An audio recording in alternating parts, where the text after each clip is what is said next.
Hey guys, Tbull here. Today we're going to be checking out the patch notes for the upcoming update. Drops next Monday, May 17th. World of Warships Legends, of course.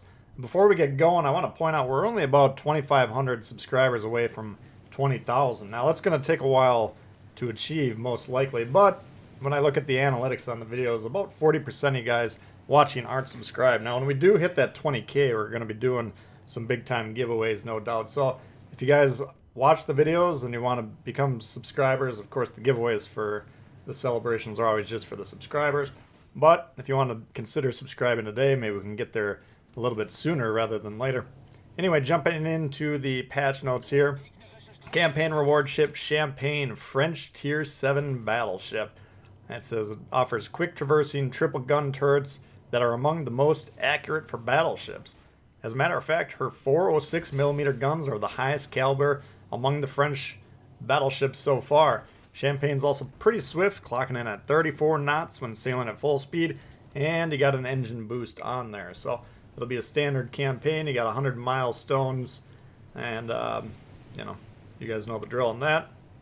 Godzilla versus Kong. Now this is something that's dropping. We got some ships, commanders, and there's some disposable camos, and then crates, which all these things are available in the crates as well.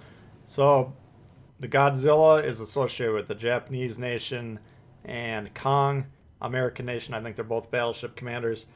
Says, oh, there's going to be tier 5 premium battleships, one called Heat Ray for Godzilla and Primal for Kong. Now I don't know what ships those are modeled after, it doesn't say here, but that's an overview. Looking at the commanders themselves though, Godzilla, base trait, reduce spotter time reload, negative 25% per rank, and increase its duration 0.75% per rank. Now that's the most interesting part for me, because usually these spotter planes are designed to get, you launch them, you shoot, and then by the time the guns are reloaded, the spotter planes are already down again. So you're only getting one extra accurate salvo per spotter plane use, but potentially if the duration increase allows you for 2 extra salvos, then it could be actually quite valuable. So we're going to be testing that out, and stay tuned. We'll be taking a look at these commanders once I get a hold of them. And then Godzilla has a skill within his own build that decreases the chance of catching fire between 2% and 8% reduction depending on the rank, and increases the maximum HP regenerated by the repair party consumable 2.5% to 10% depending on rank. So that one potentially could be quite strong, especially if you can get multiple salvos off per plane launch. Kong, mainly focused on AA properties. It says the base trait increases the damage of your battleship's AA guns 0.06% per rank, and then his built-in skill within his build increases the damage of your battleship's AA guns 2.5% to 10% depending on rank, and increases the survivability of the AA mounts by 100%. So much more focused on the AA there. So potentially those could be interesting. Again, we'll be checking those out. Stay tuned for that. New legendary projects in the Bureau. First off, we got Worcester. We've already seen that a while ago. We were able to test the Worcester. American light cruiser. Huge damage output. I believe it has a pretty solid AA suite as well. So that one we're already a little familiar with. I don't know if it says it remains as it was back then, so shouldn't be any major changes there. Oh, it says the survivability when shown or broadside severely limited. Well, that wasn't a change, but that's just a overview. So American light cruiser, legendary tier, that's needed. We need more cruisers in legendary tier. Shake things up. And then we got Kleber, French destroyer. Now I watched a lot of the King of the Sea tournaments that the PC players would play, the competitive players. A lot of them would use the Kleber to get into the caps really early and try and capture those caps before the teams are deployed. So that one's kind of an improved Fantastic. And once again, another welcome addition. We need as many ships in legendary tier as possible just to diversify the ecosystem in there. So those ones should be good. Ranked battles, season 12 and 13. There's a little bit of tweaks to the ranked here. They said the last time it was a little bit too easy, so they're trying to make it a little bit harder. Each season is going to be 12 days long. First one starts on May 20th, and the second one on June 3rd. Ladder consists of 11 ranks split into 3 leagues. Each league has its own specific ship tier and team size, so different tiers as you go up. That'll be interesting. Moreover, the team sizes are dynamic and smaller teams will be formed if the matchmaker is taking too long, so hopefully that's not an issue.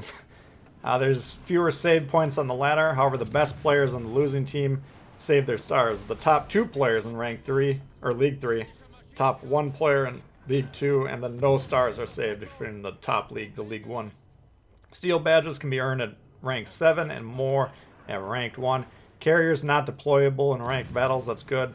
And this part's interesting. It says you can display your win rate and check other stats after the battles. I don't know if that's for the whole rank season or what that means exactly, but we'll have to check that out. Balance changes. A lot of balance changes coming. First up, we got Indianapolis/Indianapolis B. Main battery accuracy improved by about 3%. Damage of both of the shells increased by 200, and the traverse increased by 1 degree per second. Megami, one of my favorite ships. Main battery traverse speed increased from 6 to 7 degrees per second. Torpedo speed increased from 58 to 60, and the detectability of the torps goes down from 1.8 to 1.7. Hipper, main battery reload time reduced from 13 to 11.5.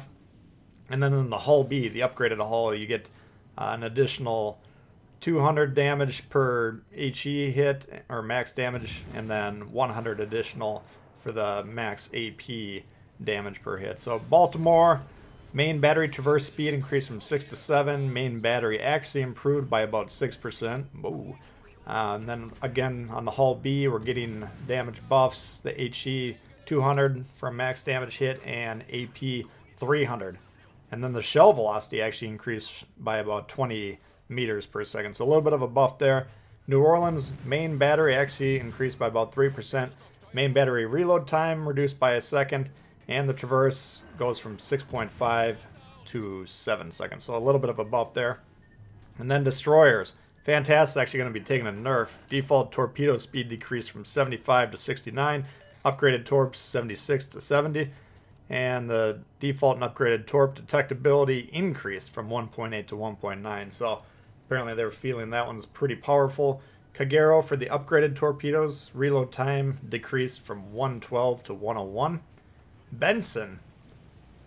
New artillery module added to the ship progression. So another mod that you can put on there. Once you do, then you get 100 more damage per shell. But the velocity is actually going from 792 to 830 meters per second. So a little bit flatter arcs on those. Same thing with Fletcher. Basically the exact same buff, just on the Fletcher. So both Benson and Fletcher are already very strong ships. Actually, all these ships that are getting buffs, except for maybe arguably the Kagero, are really strong. And the Fantas taking a bit of a nerf. Balance changes to anti-air suites. This is interesting. Anti-air damage has been tweaked in such a way that the continuous damage from AA guns is higher, but there's fewer flak clouds. This has been done to reward successful squadron maneuvers and making AA damage more predictable. So when those flak damages or flak clouds are popping up on the screen, if you're dodging those, that reduces the damage that your planes are taking. But then there's some background continuous damage. That background continuous damage is going to go up, and the damage, well, there's going to be fewer flak clouds, so easier to dodge. There's something called store coupons, making a way to make your purchases more comfortable or lucrative. They'll say they're going to announce what those actually mean coming up. And then a couple more historical camouflages that you can get in the store for the Icarus, Jervis, Lightning, Colorado, Iowa, Benson, Fletcher.